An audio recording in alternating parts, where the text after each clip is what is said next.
dan ide pendukung pada teks dengan benar. 7. Melalui kegiatan distribusi teks Ayo Menabung, peserta didik dapat berpartisipasi aktif dalam diskusi dan menyampaikan pendapat dengan kalimat yang jelas.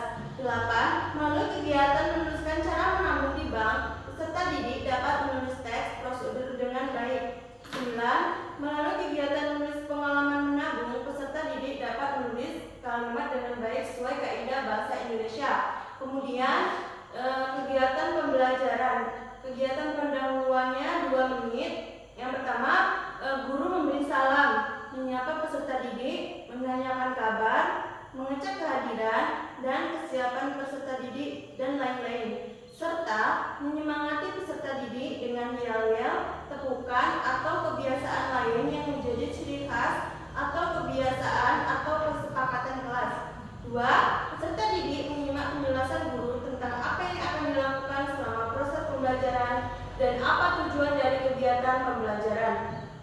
3. Salah satu peserta didik memimpin doa sebelum memulai pelajaran serta mengkondisikan agar peserta didik bisa belajar dengan semangat, melakukan ice breaking terlebih dahulu. Kemudian 4. Guru menyapa peserta didik dan mengajak peserta berbincang sebentar. Guru menanyakan kabar siswa, apakah ada peserta didik yang datang terlambat dan apakah alasannya. Kemudian 5. Menjelaskan bahwa peserta didik akan membaca teks ditukar dengan apa sesuai arahan guru. Oke, untuk selanjutnya akan dibacakan oleh saudara Cindy. Kepadanya dipersilakan.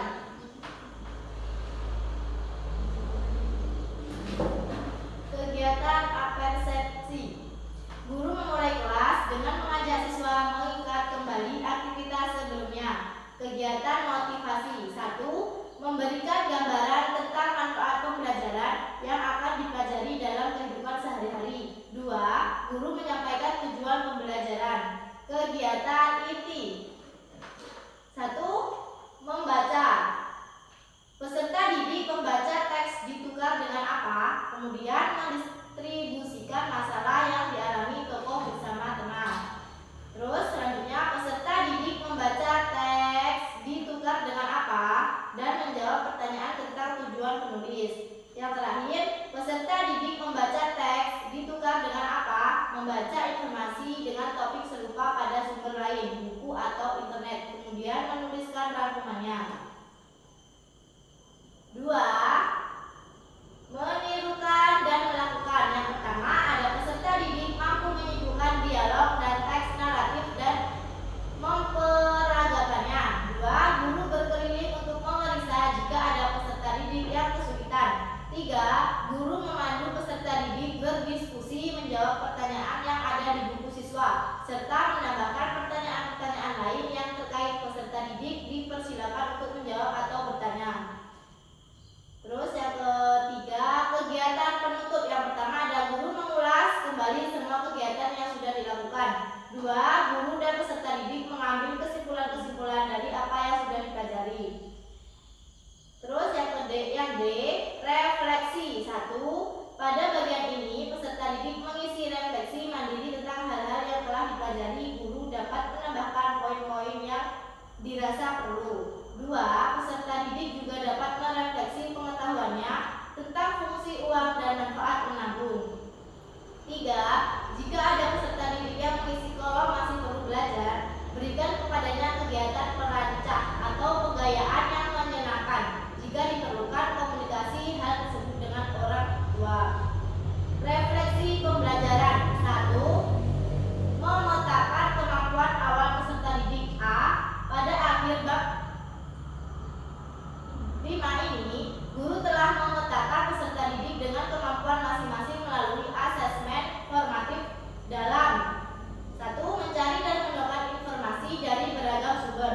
2. Memahami tujuan penulis dalam menyajikan data untuk mendukung ide pokok pada teks. 3. Memahami dan menggunakan tanda baca dalam penulisan angka atau nilai uang.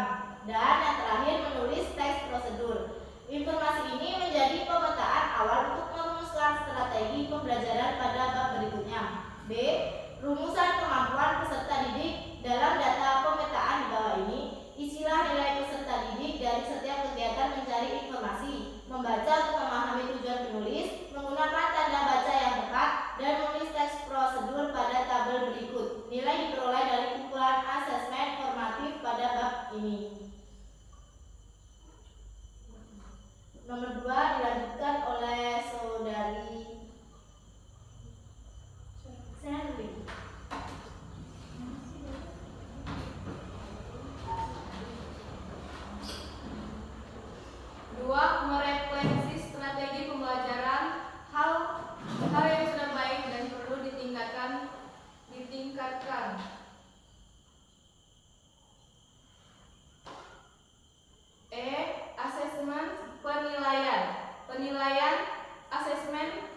formatif. Asesmen formatif hanya dilakukan pada beberapa kegiatan yang ditandai dengan simbol seperti di samping ini. Contoh, rubrik penilaian disediakan pada kegiatan tersebut. Asesmen ini merujuk kepada alur konten pencapaian pembelajaran yang dicantumkan pada skema pembelajaran dan uraian pembelajaran.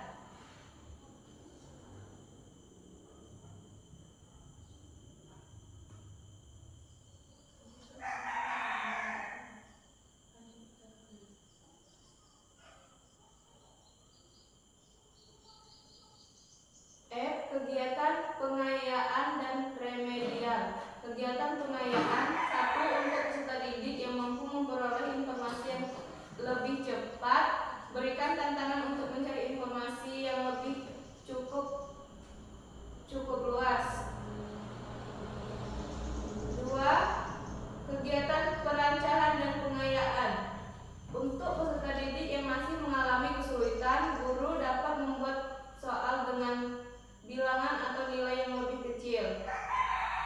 2. Berikan soal yang lebih menantang. 3. Berupa bilangan atau nilai uang yang lebih besar untuk peserta didik yang sudah dapat mengerjakan asesmen dengan cepat dan benar. Kegiatan perancang.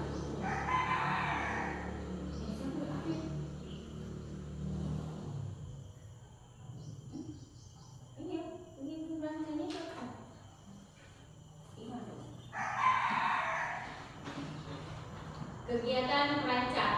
Peserta didik yang kesulitan memahami konsep Better akan dibantu dengan kegiatan simulasi Better.